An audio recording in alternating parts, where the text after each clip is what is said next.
أعوذ بالله من الشيطان الرجيم. بسم الله الرحمن الرحيم.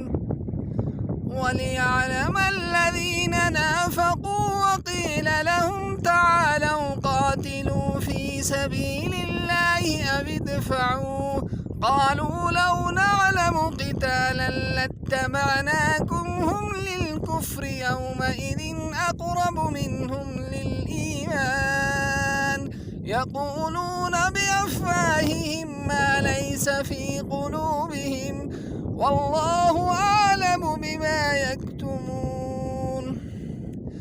الذين قالوا لإخوانهم وقعدوا لو أطاعونا ما قتلوا قل فادرءوا عن أنفسكم الموت إن كنتم صادقين ولا تحسبن الذين قتلوا في سبيل الله أمواتا بل أحياء عند ربهم يرزقون. صدق اللہ العظیم. محترم سامعین، درس تفسیر کے سلسلہ میں آج ہم سورۃ آل عمران کی آیت نمبر 167 سے لے کر 169 تک تلاوت کر رہے ہیں. یعنی آج کا ہمارا سبق آیت نمبر سورۃ آل عمران آیت نمبر 167 سے لے کر 169 تک ہے. پہلے ہم اس کے تفسیر کے کلمات اور چند مفاہیم کو آپ حضرات کے سامنے عرض کرتے ہیں. غزوہ بدر کے اندر، غزوہ احد کے اندر مسلمانوں کی تعداد شروع میں 1000 تھی. وہاں سب سے پہلے جو مشورہ ہوا تھا وہ یہ مشورہ ہوا تھا کہ مدینہ المنورہ میں ہی بیٹھ کر دشمن کا مقابلہ کیا جائے یا یہاں سے باہر جایا جائے. اس پر منافقین کے سردار عبداللہ بن ابی بن سلول نے کہا تھا کہ نہیں، ہم یہیں رہ کر مقابلہ کریں گے، اپنے وطن کا دفاع کریں گے، اللہ کے لیے دفاع کریں گے. لیکن اس وقت مشورے میں یہ طے ہوا اور آپ صلی اللہ تعالیٰ علیہ وسلم نے یہ فیصلہ فرمایا کہ نہیں، باہر جانا ہے. اور جب باہر گئے تو اس پر عبداللہ بن ابی بن سلول بگڑ گیا اور ناراض ہوا. کہا جب ہماری رائے قبول نہیں کی جاتی، جب ہماری بات کی کوئی وقعت اور قدر و قیمت نہیں ہے تو ہمیں کیا فائدہ مسلمانوں کے ساتھ رہنا، چلو ہم ان کے ساتھ نہیں جاتے. 300 آدمیوں کو جو منافقین اس کے ساتھ تھے ان کو لے کر چلا گیا اور مسلمانوں کو تنہا چھوڑ گیا. اسی کے بارے میں یہ آیتیں نازل ہوئی ہیں. پھر اللہ نے فرمایا ان سے یہ نہیں کہا گیا تھا کہ تم آ کر لڑو، نہیں، بس مسلمانوں کے ساتھ رہو تاکہ دیکھ کر یہ پتہ لگے کہ مسلمانوں کا لشکر بڑا ہے اور دشمن پر اس کا رعب بڑھ جائے. لیکن انہوں نے ایسا بھی نہیں کیا کیونکہ ان کے دل میں کفر ہی تھا. منہ سے وہ پہلے زبانی ایمان کا دعویٰ کرتے تھے، ایمان کا بول بولتے تھے، لیکن آج انہوں نے کھلم کھلا اور اعلانیہ طور پر کفر کا اقرار کر لیا اور کفر کی باتیں کرنے لگے. انہیں کہا گیا تم کہتے ہو ہم میدان جنگ میں جانے سے ہی مر جائیں گے، اگر تمہارا یہی خیال ہے تو چلو مت جائیے، جنگ میں مت لڑیے، لیکن دیکھتے ہیں تم کب تک موت کے پنجوں سے بچے رہو گے اور موت تمہیں چھوڑ دے گی اور تم ہمیشہ دنیا میں زندہ رہو گے. پھر فرمایا مرنا تو ہے ہی، مرنا ہے تو ٹھاٹھ سے مرو، شان سے مرو، اور شان کی موت شہیدوں کی موت ہے جو اللہ کے پاس ہوتے ہیں، خوش و خرم ہوتے ہیں.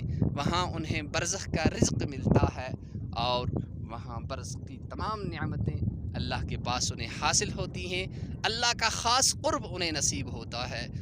یہ کہا گیا اس وقت منافقین سے اور ایمان والوں کے ایمان کو بڑھانے کے لیے اور ایمان میں تازگی اور طاقت دینے کے لیے اللہ نے یہ ارشاد فرمائے۔ تو چلیے اب اس کا لفظی ترجمہ ہم سن لیتے ہیں اور اللہ کے کلام کو سن کر اس پر عمل کرتے ہیں اور اس کو پوری زندگی میں لا کر پوری دنیا تک اللہ کے دین کی نشر و اشاعت کرتے ہیں۔ وَلِيَعْلَمَ اور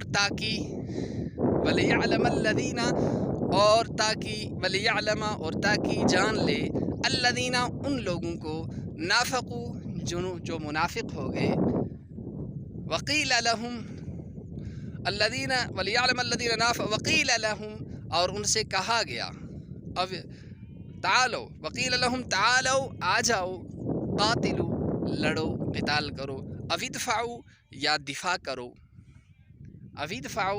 دفاع کرو، قالوا انہوں نے کہا لو نعلم اگر ہمیں آتا قتالا لڑنا، لاتبعناکم تو ہم تمہارے پیچھے چلتے، ہم وہ یعنی منافقین للکفر کفر کے اقرب زیادہ قریب ہیں، للایمان ایمان کی بنسبت، یقولون وہ کہتے ہیں بافواہہم اپنے منہوں سے، ما وہ بات لیس فی قلوبہم جو ان کے دلوں میں نہیں ہے، ما لیس فی قلوبہم، قل آپ فرما دیجئے فدرؤ ہٹا دو، عن انفسکم اپنے آپ سے، الموت موت کو، ان کنتم اگر تم صادقین سچے ہو، ولا تحسبن اور ہرگز تم خیال مت کرو، الذین ان لوگوں کو، قتلوا جو اللہ کے راستے میں قتل کیے گئے، فی سبیل اللہ اللہ کے راستے میں، امواتا مرے ہوئے مردے، بلکہ ہم وہ احیاء زندے ہیں، عند ربہم اپنے رب کے پاس، یرزقون رزق حاصل کر رہے ہیں۔ تو محترم سامعین یہ جو تھے یہ آج کے ہمارا درس تھا، اور وہ منافقین یہی کہتے تھے اپنی زبانوں سے کہ نہیں دیکھیے ہماری رائے پر عمل نہیں کیا گیا اور اب ہم وہاں جائیں گے خام خواہ اپنے آپ کو ماریں گے، کیا فائدہ ہے ان کے ساتھ جا کر اپنے آپ کو مارنے کا۔ تو یعنی کہ پہلے تو وہ اندر ہی اندر کفر چھپائے ہوئے تھے، ظاہر تو کر رہے تھے، لیکن اب کی بار بالکل انہوں نے کھل مکھلا کفر کا اظہار کر دیا اور مسلمانوں کو مشکل اور آڑے وقت میں تنہا چھوڑ کر چلے گئے۔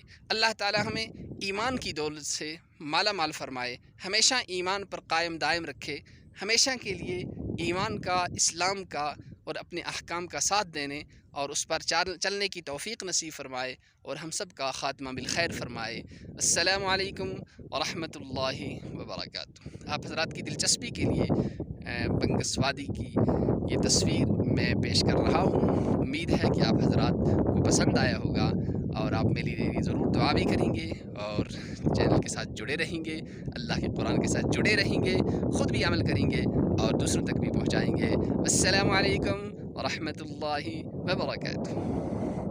السلام علیکم۔